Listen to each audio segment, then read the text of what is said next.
this edition of Inside View. My name is Cory Burnell and I'll be your host. And for this episode, we have the privilege of being joined by our County Board of Supervisors Chairwoman, Supervisor Merita Callaway. Merita, nice to see you. Nice seeing you, Cory. Thank you for joining us again. It's always a pleasure to have you. It's a pleasure to be here. You're a lot more casual tonight than the last time I was with you. The heat does tend to take a tie off my neck. It does. Yeah. Well, you know, we've got this little prop here on the table about Calaveras counts and our census going on. You want to show that to the viewers? Yeah. Yes. Not sure how the camera works. Right there. But I'm hoping everybody in Calaveras will sign up for the Census 2020. You can do it online. Mm-hmm. It's really important to the county at the moment.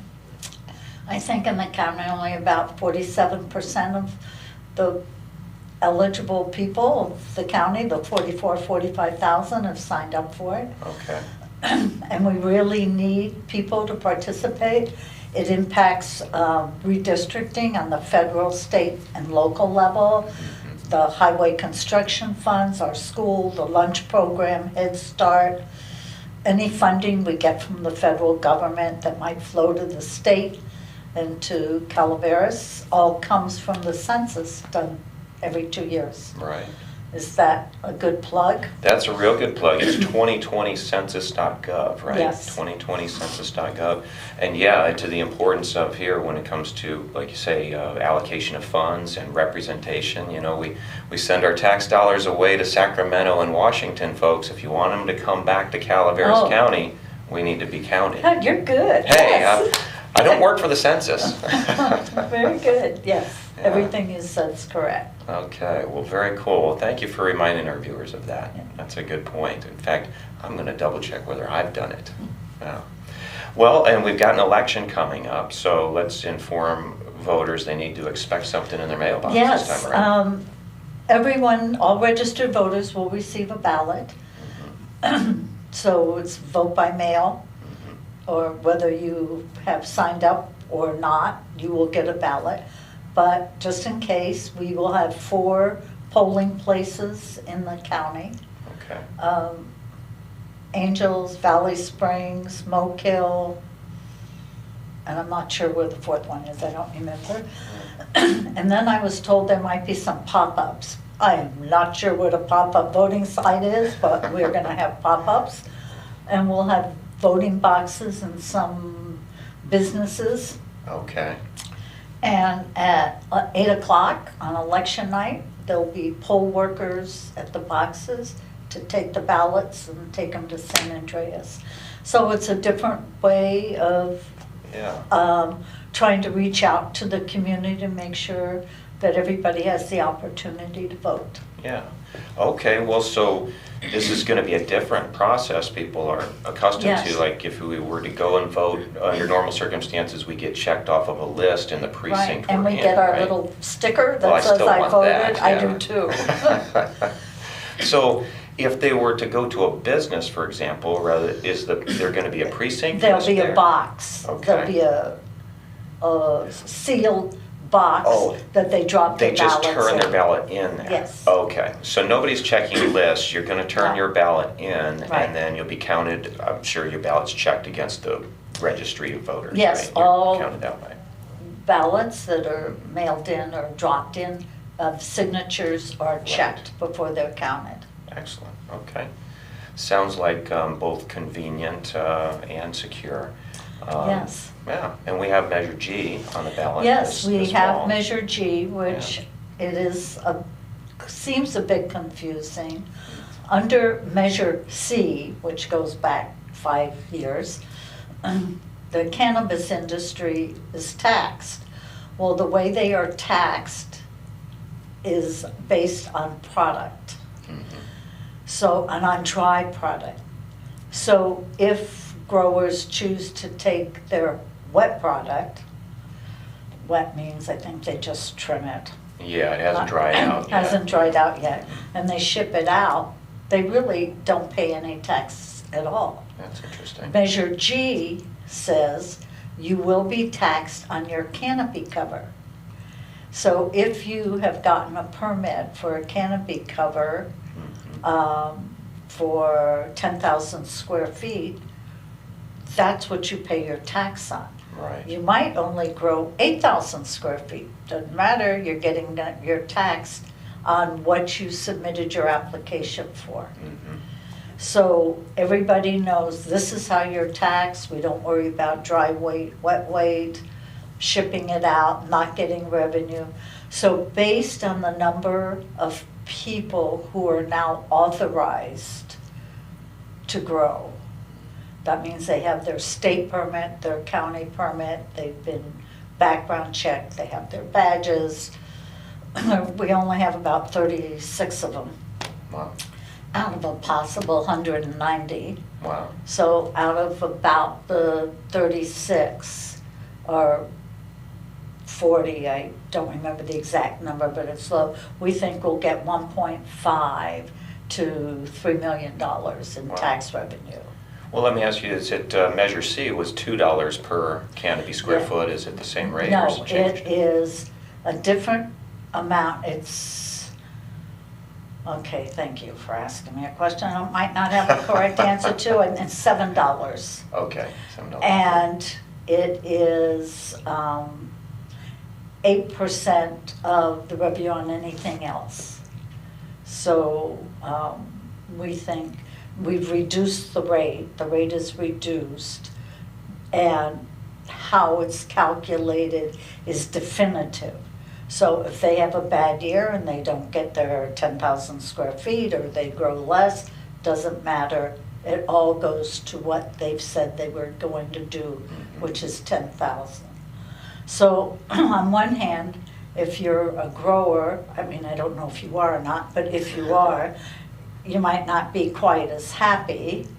Yeah. Because if you decide to grow less, you still pay based on more. Right. But it's something that everybody understands. It's clear. We don't have to worry about wet weight, dry weight.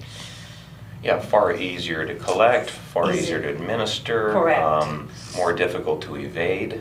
And Oh, yes, it right. is more. I didn't want to say that, but gosh. Do you want to trade places here at this table? Yeah. Oh, that's right, you are. Yeah, I'm in business. I know how we try to reduce our tax burdens. Yes. But, one thing, that sounds like a big jump from $2 a foot to $7 a foot. Were there other fees that went away compared to Measure C? No, well, it depends on if you do it outdoor, mixed light, or indoor grow. Okay, Now I say 7. yeah. I think it's 5, you know what? It may depend on the type of grow. It's the huh? type of grow, because Yeah. on an indoor grow, I think it was, I don't know, I want to say $5 or $6 a square foot, because you could have several grow seasons. Right. Or if you're outdoor grow, You have you more. don't. Not to mention the price that growers fetch for the types of grows That's also correct. vary very significantly from outdoor. And- And to the grower, they'll, with that flat per foot tax, they're incentivized, they can make their grow more productive by growing more weight per square Correct. foot. So, it's an It's an interesting- industry that's evolved since we did Measure C, and through even the state, the rules were like changing daily. Right. But pretty much things have calmed down. Is the county satisfied with 36 to 40 growers, or would you like to see more? Yeah. I don't think that we have a view on whether they're more. Okay. We went based on those that we felt were qualified. Mhm. Like there have been 700 growers Originally. back then, before yeah. it was banned, to 190 plus or minus, that are legitimately allowed to apply. Right. Under that, we've had 36 that have completed everything that's required. Yeah. And it's very expensive Right. to get into the business. They pay the county $12,500 just to submit their application. Right. Thus, they pay the state. Then they pay the county every year to update their permit. And then they have to, all their employees have to have badges, which, Yeah.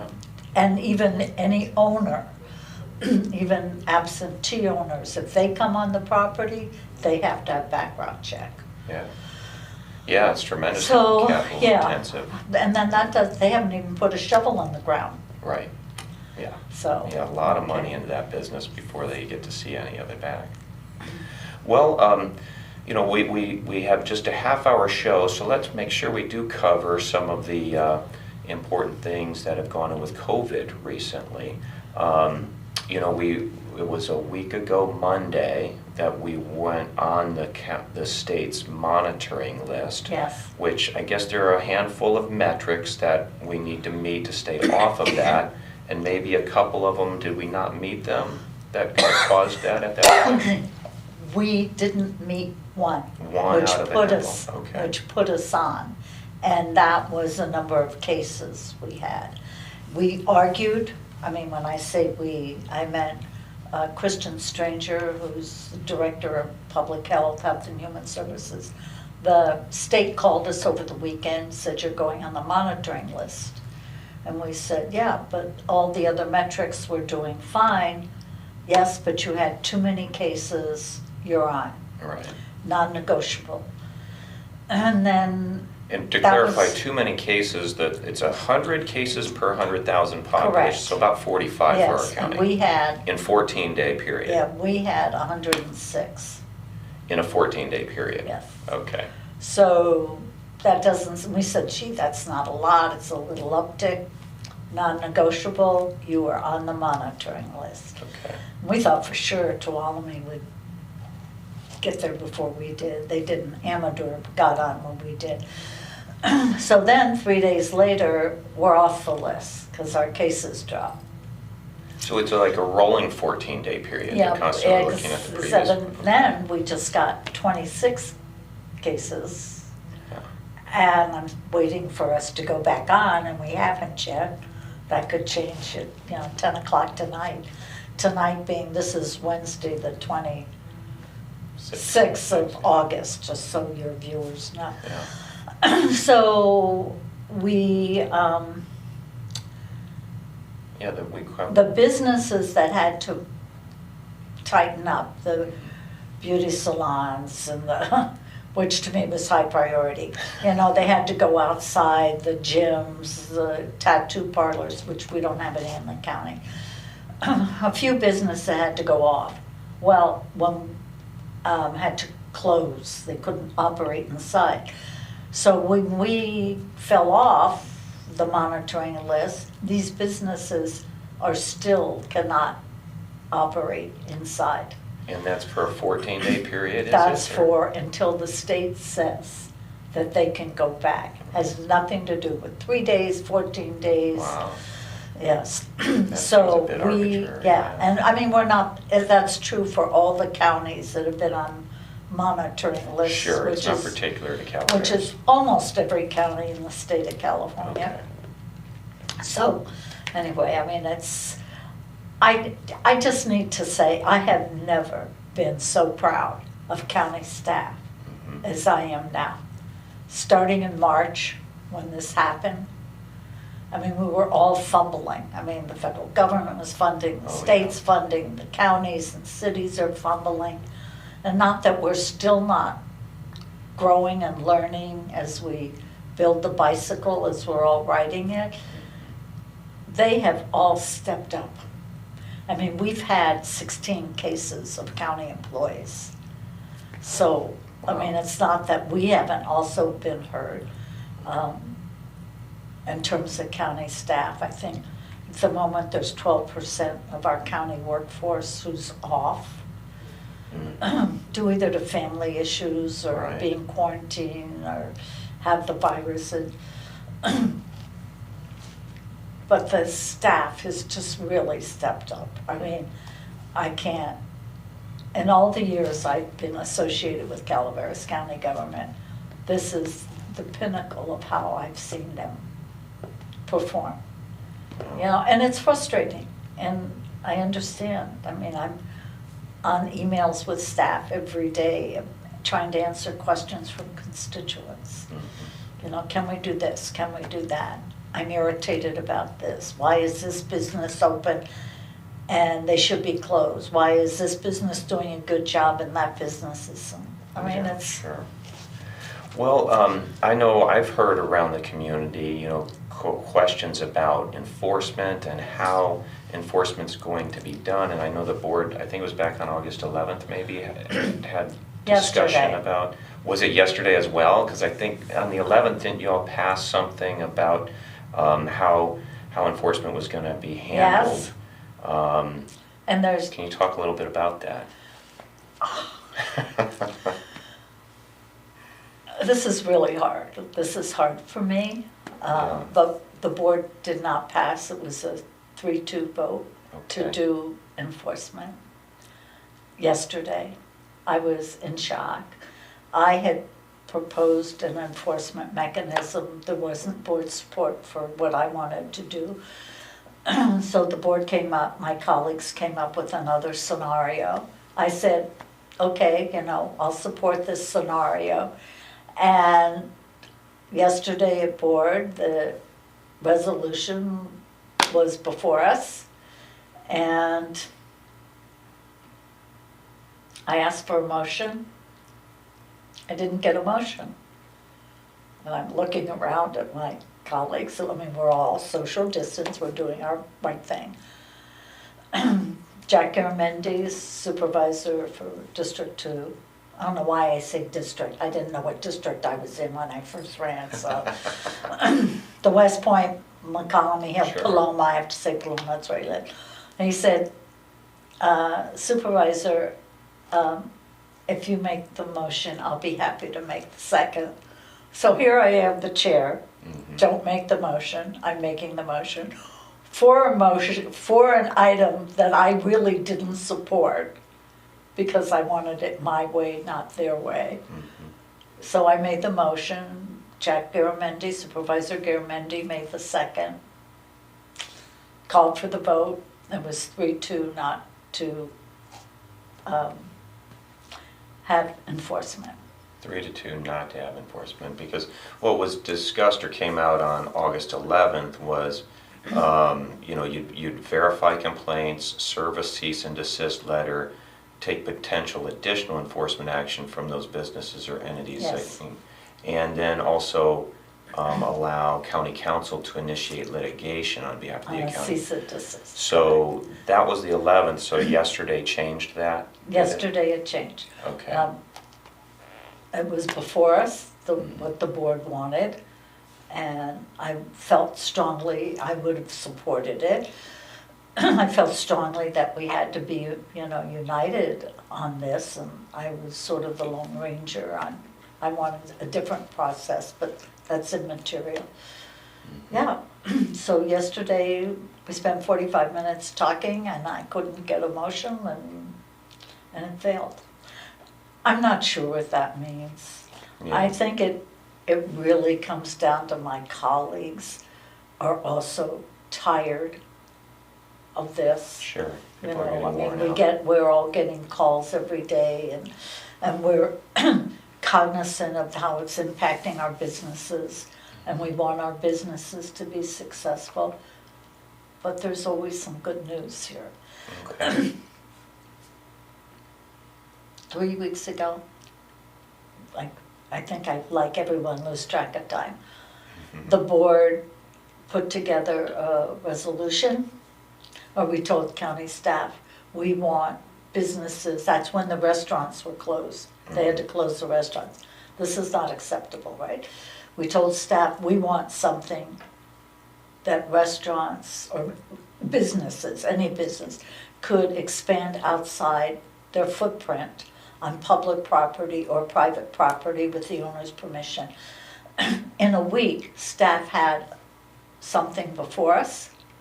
We approved it, and I can only speak in my in the Ebbets Pass corridor. Yeah. Businesses were now moving out onto in the public area, moving into Murphy's, into the parking. Right. The street is still open for traffic, but they've moved out. Most of them restaurants, not all. Some are just retail stores. Have had in the Arnold area. Some have moved out into the parking lots which are private property. We had forms. It didn't cost anybody to sign up. It was free. In Murphy's, I went around, walked the whole town with the fire chief and Public Works and the planning department to make sure that there would be access for the fire department to get in. Mhm. So, I mean, it can be done. Things can be done if the board's really clear. Mhm. And so I was really proud of the county, again, for coming up with a mechanism for this to happen. Yeah, yeah, it's, for these businesses, it's not ideal, but it is a way forward, That's right. right? Yeah, if businesses are not in compliance, who do they hear from? Do they hear from our health department or someone Well, else? excuse me, they do. They call and say, Cory's cutting hair inside his barber shop and he should be outside. So public health will write you a letter saying, this is the guidelines, this is what you should be doing. Yeah, And that's about as far as we can take it right now. yeah, And hopefully, you're being part of the community and wanting to do the right thing, you will start cutting hair outside. Yeah. The other would be, in your case, as a barber, and I'm not sure if it works for barbershops, but I think the cosmetology licensing board Mhm. could come in. Right, and if you're subject to a state license, that could be That correct. at risk, or you could Correct. hear from them anyway, right?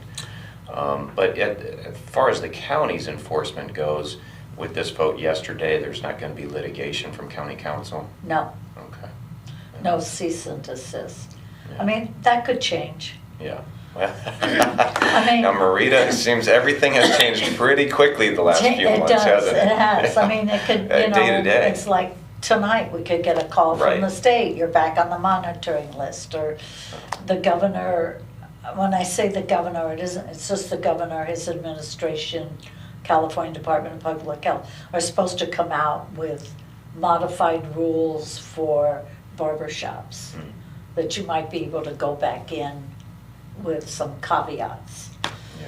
So, yeah, Interesting. yeah, it is. Now, the CARES Act money that our county received, about 4.6 million, is that Correct. correct? And that's federal money came to the state and then get allocated to counties. That's correct. What are the stipulations or constraints on the use of that funds, if any? Is it just There to plug is. a general fund hole? There No. are some, okay.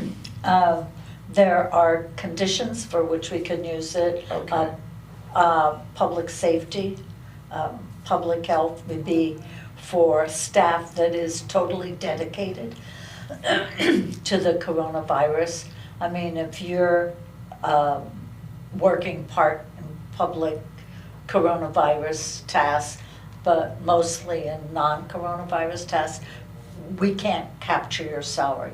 But if we take you out of the assessor's office to work full-time, which we had at one point at coronavirus, answering the hotline, then we could capture your salary I for see. that point in time. Mhm. For PPEs, do you want to define PPE for the listening public? Well, I'm gonna try to, but it's it's the equipment, the health equipment Yeah, people are sounds- wearing. that's Yeah. good. Face masks I and know. gloves and all that stuff, I know. okay. I forget Okay, what the but PP stands for. We Personal. have all this something new equipment. language, we have a medical person that's recording us, we could ask him to tell us. There you go, right? He's shaking his head, he doesn't know either. There's too So- many acronyms these days. I mean, we're learning all, Yeah. I mean, whoever heard of PPEs Right. before?